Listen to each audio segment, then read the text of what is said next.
What is going on, everybody? Welcome back to the channel. Today we're going to be talking a little bit about Scarlet and Violet era booster boxes, and I do want to share with you guys some data related to the loose packs and the ratios between those and the booster box price per pack. And this might prove that maybe some of these Scarlet and Violet era booster boxes have actually overcorrected and are potentially undervalued. This is something that we've actually done multiple times in the past, and they tend to be in a certain range. And we'll talk about that a little bit later on in the video. I do want to just start by giving you guys a recap on the Scarlet and Violet era as a whole, how the booster boxes are doing. It does tend to seem like these earlier SV era sets, SV Base, Paldea Evolved, Obsidian, Paradox Rift, they're starting to stabilize. We're getting to a level where sales volume is becoming a little bit more consistent.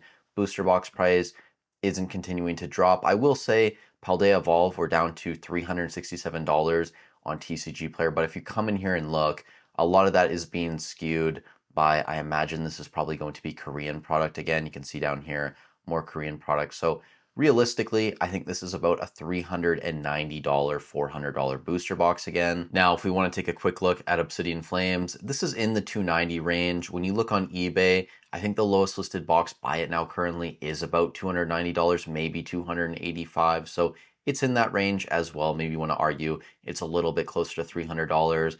Paradox, we're sitting around $230, $235. It is selling fairly consistently in that range as well. Maybe a couple lower sales towards $225.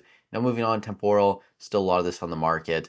Not a super huge fan of Temporal currently, but I think this was actually the only box, maybe Paradox Rift as well, was up a couple dollars this week. Temporal, based on TCG Player price, continuing to push higher, $271.70 now. But when you look at eBay data, there are still a few large stores that have like 70 to 80 boxes, so I'm not super excited about Temporal anytime soon. Twilight, this is also being skewed, I think, a little bit based on sales of Korean product.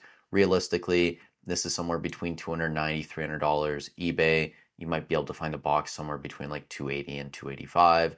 Stellar Crown, doing its thing around $270, surging.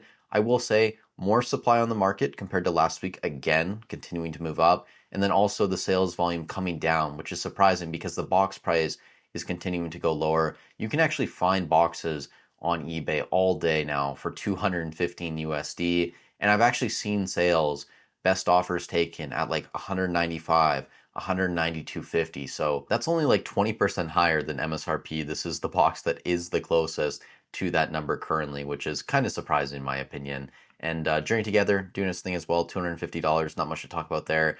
Destined Rivals holding strong as well, somewhere between 375 and 380. But the interesting part of this video, I think, is going to be looking at this chart. So I want to briefly explain to you guys how this works, and then we'll go through the numbers. So over here, we have all the sets, SV Base up to Destined.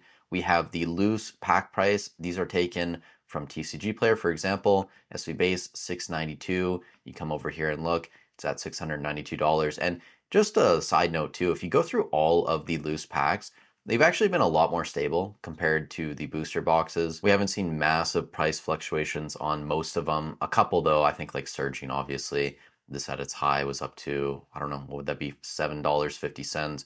We're now sub $6. Destined as well, you can see we're starting to drop off here down to around $7.20. But if we come in here and look, you have the loose pack price. We have the booster box price. So this is for a sealed box on the market. And then we're getting the booster box pack price by dividing the booster box by 36. So that's going to tell us how much a pack inside a booster box is worth. Now, generally, when we do a ratio of the loose pack price to the booster box pack price, we're somewhere between, I'd say, 0.75 and 0.85. I'd say that's a normal range. Obviously, things could go a lot higher towards 0.9, especially when you look at older sets from the Sun and Moon era, the XY era, where there is a larger premium on the sealed product. It can get up into the like 0.92, 0.93 range, but for newer set releases, they tend to be somewhere between 0.75 and 0.85. And when that ratio gets a lot lower, I've made videos on this before. For example, I think when Evolving Skies took off earlier this year, you could buy loose packs for less than 50% of what a pack was going for in the booster box.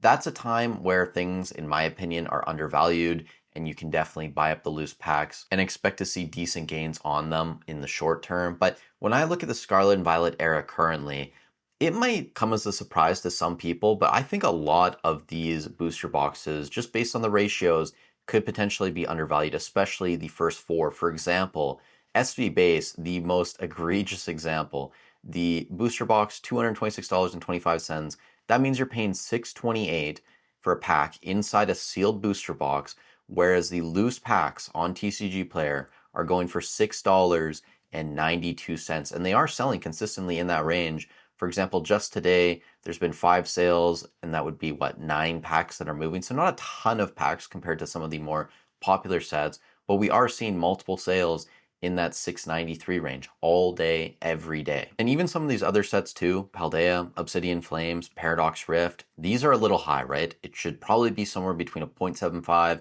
and a 0.85 ratio. Now, I did put an asterisk next to Paldea Evolve. It's at 0.93, but this is based on TCG Player's price of $367, which again is being skewed by some Korean booster box sales. Realistically, if you take a $390 booster box price, you're getting about a 0.88 ratio, which is still a tiny bit high in my opinion for how old the box is, but that's in a more normal range. However, something like Obsidian Flames at 0.99, that's very high. You basically have zero premium on the sealed booster box compared to what the loose packs are going for on TCG Player. And $7.96, let's check. You can actually see today only 2 loose packs have sold at $7.25. However, yesterday, sales at $9, another one at $9, $8.25, $8.23. In quantity, that's Korean actually. Not a huge amount of the English packs moving, but it might even be higher than the $7.96 if we do the average based on the past couple days. So this ratio being very close to 1 is extremely high. I imagine that these booster boxes aren't going to get much lower than what they currently are, and not just based on this ratio, but also based on the sales volume we're seeing on eBay. The amount of boxes being listed is kind of slowing down for some of these earlier SVR sets.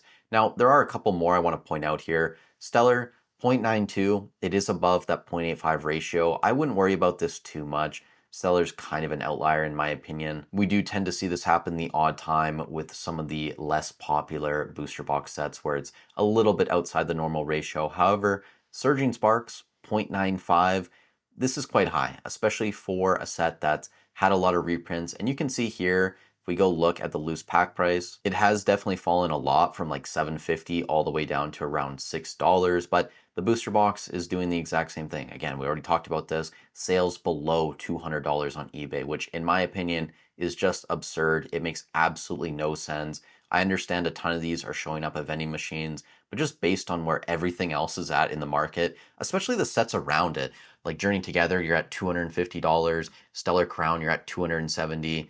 It doesn't make sense to me why people are selling this box for like $215, even taking best offers below $200.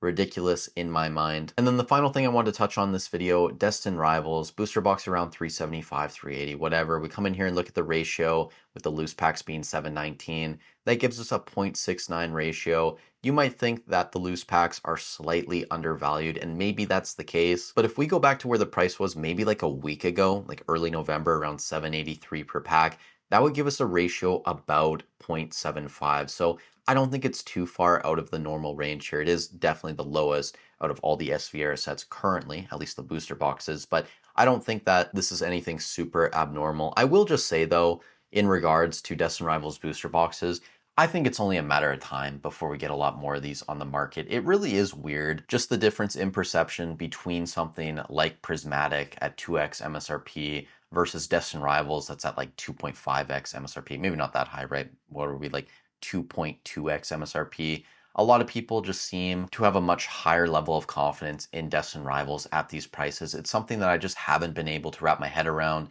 Maybe it has to do with the ability for Pokemon to run ETBs and stuff through Costco, through Sam's Club, whereas with the booster boxes, doesn't seem like that's ever going to be a possibility. Maybe that changes in the future, but I think just looking at what's happening with Surgeon right now, the amount of boxes coming to market, I'm not saying that Destin's ever going to get down to like $200 or we're going to see best offers taken below that.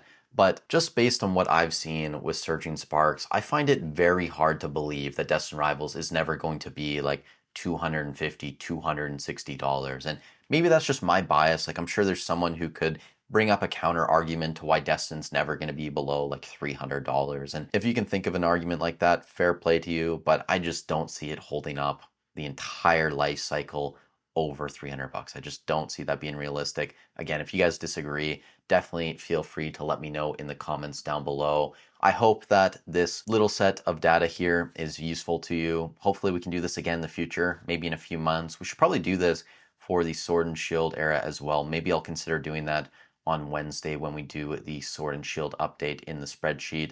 If you guys did get value out of this video though, I'd really appreciate if you leave a like, subscribe to the channel. It really does help out a ton getting these videos pushed out to more people, especially in a time like this where I think popularity is a little bit less than where we were a couple months ago. Also, if you guys are planning to shop, eBay, TCG Player, Hobbiesville, I do have affiliate links down below. They're free and easy to use. I get a small percentage of the sale at no extra cost to you, so it's a free and easy way to support the channel. But with all that said, thank you guys so much for watching the video. Stay safe wherever you are in the world. Have a great week, and I'll catch you in the next one.